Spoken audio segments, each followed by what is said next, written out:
বিসমিল্লাহির রহমানির রহিম।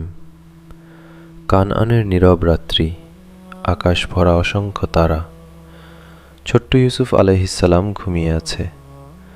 হঠাৎ তিনি এক স্বপ্ন দেখলেন। 11টি নক্ষত্র, সূর্য, চাঁদ সবাই যেন তাকে সিজদা করছে। ভোর হতেই তিনি দৌড়ে গেলেন তার প্রিয় বাবা হযরত ইয়াকুব আলাইহিসসালামের কাছে। আব্বা, আমি এক অদ্ভুত স্বপ্ন দেখেছি। স্বপ্ন শুনে ইয়াকুব আলাইহিসসালামের চোখ ভিজে উঠল। তিনি বুঝলেন এই সন্তানকে আল্লাহ এক মহান মর্যাদা দান করবেন।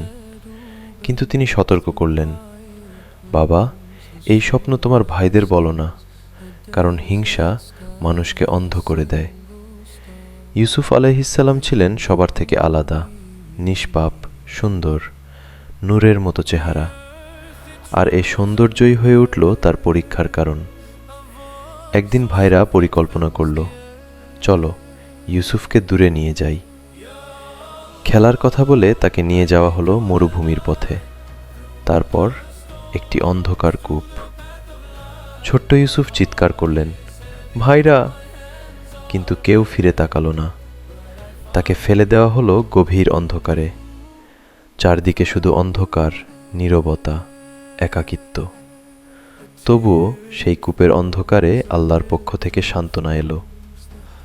ভয় পেও না ইউসুফ, একদিন সব বদলে যাবে। ওদিকে একটি রক্তমাখা মিথ্যা জামা নিয়ে ভাইরা ফিরে গেল বাবার কাছে। ইয়াকুব আলাইহিসসালাম কাঁদলেন, এমন কান্না যে কান্নায় চোখের দৃষ্টি পর্যন্ত হারিয়ে গেল। তবুও তিনি বললেন, আমি ধৈর্য ধরব, আল্লাহই উত্তম সাহায্যকারী। কূপ থেকে উলো নতুন জীবন। এক কাফেলা ইউসুফকে তুলে নিল। দাস হিসেবে বিক্রি করে দিল মিশরের বাজারে, যাকে অল্প দামে বিক্রি করা হয়েছিল। আল্লাহ তাকে রাজপ্রাসাদের জন্য প্রস্তুত করছিলেন। বছর কেটে গেল। ইউসুফ আলাইহিসসালাম হয়ে উঠলেন যুবক, সৌন্দর্যে অতুলনীয়, চরিত্রে পবিত্র। তারপর এলো আরেক পরীক্ষা, কুপ্রস্তাব, বন্ধ দরজা, পাপের আহ্বান। মাআযাল্লাহ, আমি আল্লাহকে ভয় করি। এই এক বাক্যই তাকে কারাগারে পৌঁছে দিল।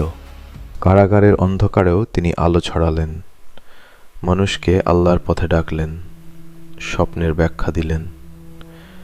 বছরের পর বছর কেটে গেল। তারপর একদিন মিশরের বাদশাহ একটি স্বপ্ন দেখলেন। কেউ ব্যাখ্যা দিতে পারল না। ডাকা হলো ইউসুফকে। তিনি বললেন, 7 বছর সুখ, তারপর 7 বছর দুর্ভিক্ষ। বাদশাহ অবাক, এ বন্দী আজ মিশরের সম্মানিত ব্যক্তি। তাকে দায়িত্ব দেওয়া হলো রাষ্ট্রের খাদ্য ভাণ্ডারের। কূপের অন্ধকার থেকে মিশরের ক্ষমতার শীর্ষে। এটাই আল্লাহর পরিকল্পনা। দুর্ভিক্ষ এলো। খাদ্যের সন্ধানে তার ভাইরাই মিশরে এলো। তারা তাকে চিনতে পারল না, কিন্তু ইউসুফ চিনলেন। শেষে তিনি বললেন, আমি ইউসুফ। ভাইরা কাঁপতে লাগলো, কিন্তু তিনি প্রতিশোধ নিলেন না। বললেন, আজ তোমাদের কোনো দোষারোপ নেই, আল্লাহ তোমাদের ক্ষমা করুন। এটাই নবীর চরিত্র, এটাই তাকওয়া। তারপর বাবাকে আনা হলো। সবাই সম্মানের সাথে নত হলো। শৈশবের সেই স্বপ্ন আজ সত্যি হলো। সূর্য, চাঁদ, 11 নক্ষত্র, অন্ধকার কূপ থেকে রাজসিংহাসন। যদি তুমি ধৈর্য ধরো, আল্লাহ তোমার গল্প বদলে দেবেন, ইনশাআল্লাহ।